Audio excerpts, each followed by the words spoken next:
Praise the Lord, hallelujah. आज हम पवित्र आत्मा के आग के विषय में बात करेंगे। हालेलुया। हम वचन में से एक भाग को पढ़ेंगे। प्रेरितों के काम 28वें अध्याय में 2 से इस तरीके से लिखा, क्योंकि मेघ बरसने के कारण ठंड थी, इसलिए उन्होंने आग सुलगाकर हम सबको ठहराया।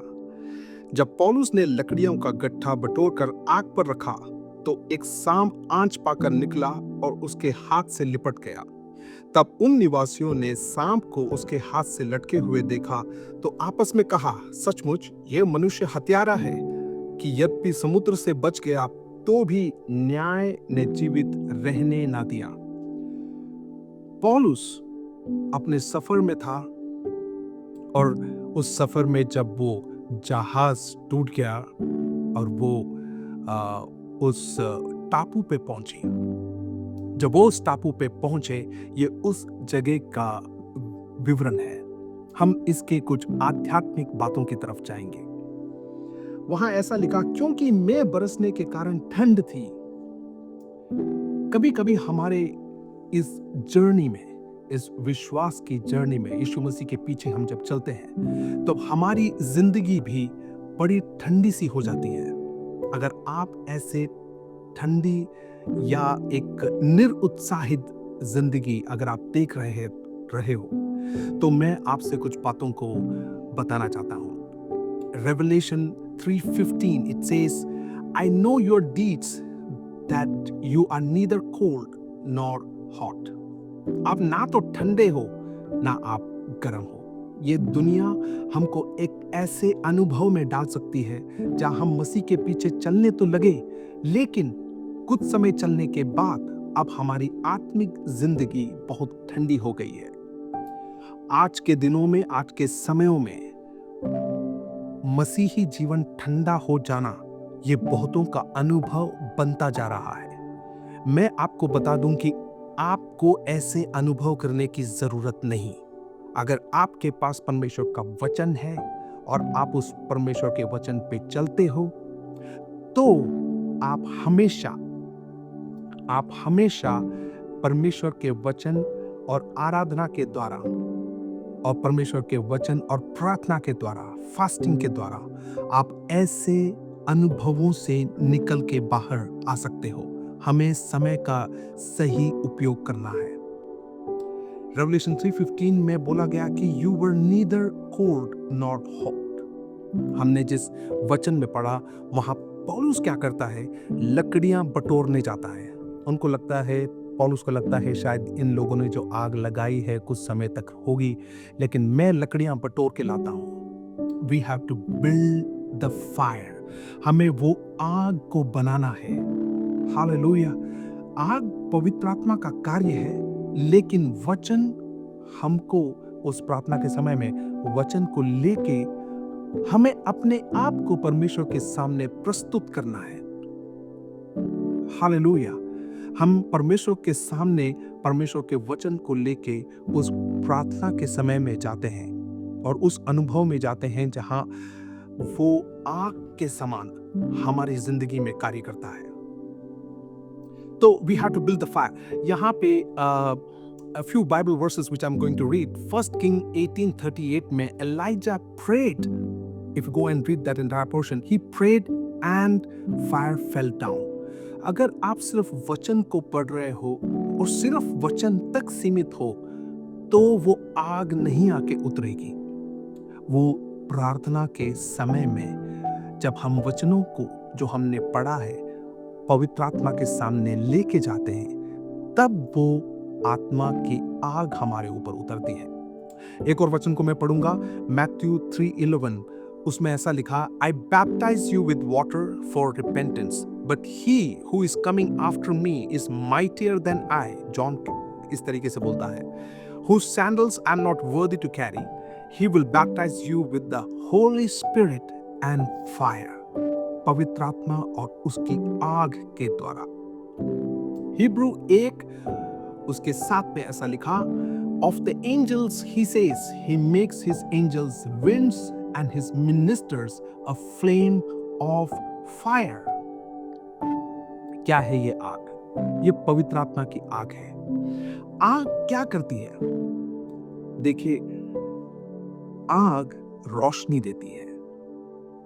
ये रोशनी बहुत जरूरी है। वो रोशनी देती है, हमारी आंखों को खोलती है, हमको नई नई बातों का पता चलता है। और जब आप रोशनी में हो, आप अंधेरे से दूर होते हुए जाओगे। अंधेरे में आपको कुछ दिखेगा नहीं, लेकिन जहां रोशनी हो, वो सिर्फ आग दिला सकता है। ऐसी रोशनी, आग से ही वो रोशनी आपको दिखेगी। उस रोशनी में आपको चीजों को देखना बहुत आसान हो जाता है। चीजें तभी दिखती हैं, सिर्फ रोशनी में चीजें दिखती हैं। और आग क्या करता है? आग आपको शुद्ध करता है। कितने सारे हमारे अंदर ऐसी ऐसी बातें हैं, ऐसी ऐसी चीज हैं, बुरे इरादे, क्रोध का जहर, कड़वाहट का जहर, क्षमा ना करने का जहर, झूठ, भ्रम, घबराहट, डर, आघात, गर्व, बगावत, नियंत्रण करना, हेराफेरी करना, ये सारी चीजें हमारे अंदर है। इन सारी चीजों से पवित्र आत्मा जब उस रोशनी में हमको लेके चलता है, ये जो इसकी गर्माहट है, वो कोई भी छुपी हुई हमारे अंदर की चीज है, कोई कड़वाहट है, कोई बिटरनेस, अनफॉरगिवनेस, ये सब जहर है हमारे अंदर। आप सोचोगे कि इसके अंदर से आप खुद के निकल के बाहर आ सकते हो? नहीं, कोई निकल के नहीं आ सकता। ये सब हमारे अंदर पनपता रहता है।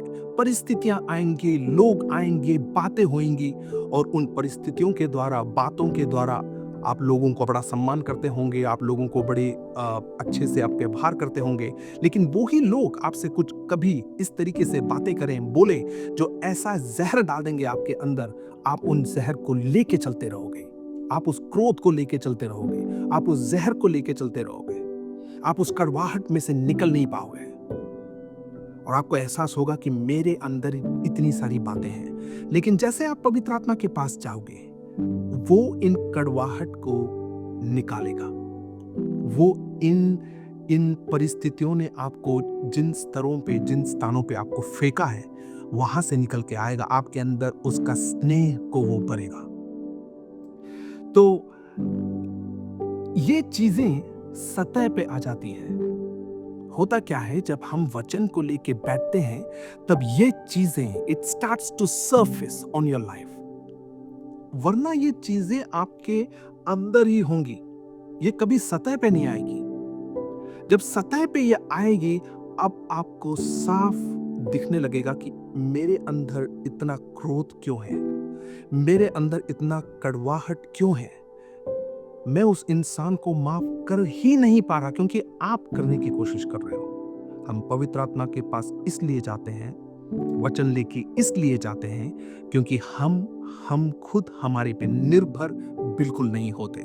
हमें पता है कि वो एक ऐसे सामर्थ्य से मुझे भरेगा कि उस सामर्थ्य से मैं अगले व्यक्ति को माफ कर पाऊंगा। उस सामर्थ्य से मैं उस कड़वाहट वाले अनुभव से निकल के बाहर आऊंगा। आप और सशक्त होते जाओगे, आप और उसकी आजादी को अनुभव करोगे, आप और उसमें बढ़ते जाओगे। हम बढ़ते किस तरीके से हैं मसीह में? इस तरीके से कि कोई हमारी इंसल्ट कर रहा है, हमें फर्क नहीं गिर रहा कुछ। हम परमेश्वर की आराधना कर रहे हैं और परमेश्वर के सामने उस व्यक्ति को भी लेके जा रहे हैं कि परमेश्वर इस व्यक्ति को आपके हाथों में सौंपते हैं। Hallelujah, praise the Lord.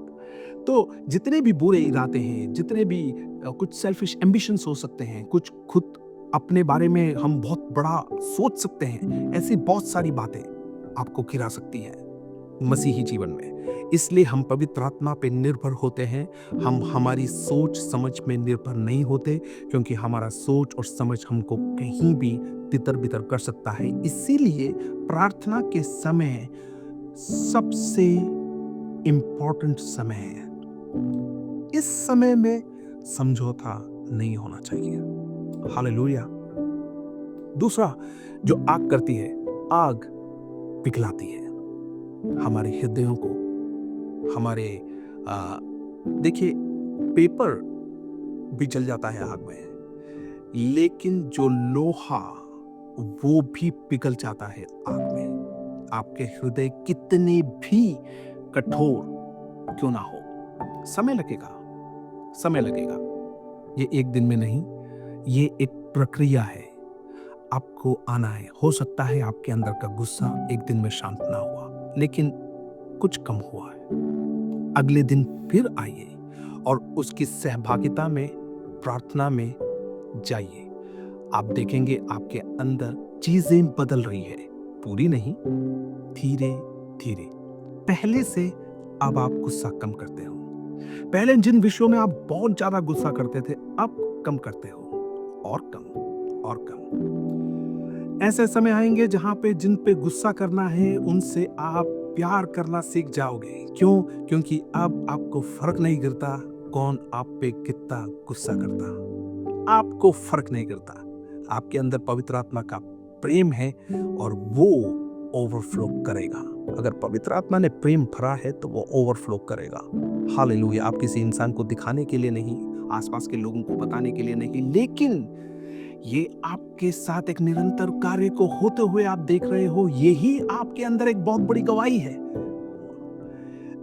इसीलिए आप पवित्र आत्मा के पास और ज्यादा जा रहे हो कि उसके प्यार ने आपके हृदय को भर दिया है। झूठ, कड़वाहट, निरुत्साहित होना, अब ये आपकी कहानी का भाग नहीं रहा।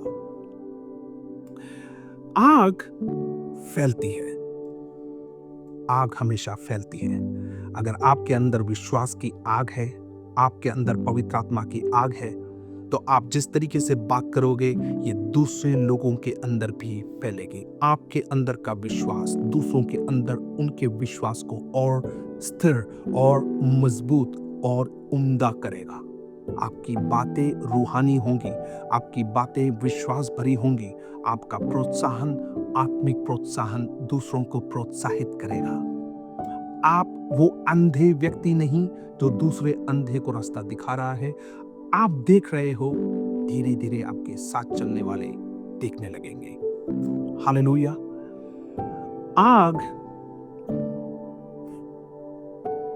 जैसे हमने रेवलेशन 3:15 में पढ़ा,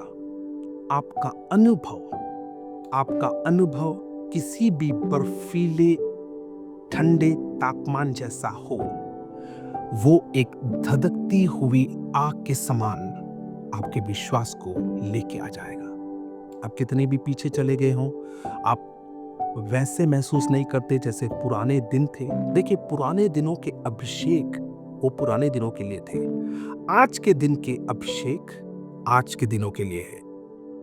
मैं काफी बार एक एग्जाम्पल देता हूं कि कुछ सालों पहले जब एसटीडीपीसीओ आया था, एसटीडीपीसीओ जब आया उस समय के हिसाब से वो एक नया रेवोल्यूशन था। हर गली, हर शहर में एसटीडीपीसीओ खुले हुए थे। लोग जाके लाइन में लगते थे। लेकिन वो उस जमाने के हिसाब से वो एक एडवांसमेंट था कि आप दूसरे देशों पर कॉल कर सकते हो, आप अपने यार दोस्त सबसे अब कॉल कर सकते हो। लेकिन आज सबके पास स्मार्टफोन है और डिफरेंट एप्लीकेशंस और बहुत सारी चीजें हैं। पुराने दिनों के अभिषेक से आप नए दिनों में नहीं रह सकते। ये एक सैड पार्ट है। देखिए, जहां पे आग लगी है, अगर वहां आग नहीं है तो वहां राख है। राख इस बात को बतलाता है कि किसी एक समय में यहां पे आग हुआ करती थी, और अगर आग थी तो उस आग की तपिश के लिए बहुत लोग आके बैठते थे, मिलते थे। लेकिन अगर आग राख हो चुकी है तो अब वो जगह ठंडी हो चुकी है। राख एक अच्छा उदाहरण नहीं है। इसलिए पौल ने क्या किया? पौल ने वहां लकड़ियां ले आया और उसने आग लगाई। उसने बोला, जिन्होंने पहले मेरे से आग लगाई वो आग कब बुझ जाए मुझे पता नहीं, मैं लकड़ियां लेके आऊंगा, आग लगाऊंगा। आग लगेगी तो अंदर उसके जो सांप है, जैसे हमने पहले बोला, जो सांप है वो निकल के आएगा।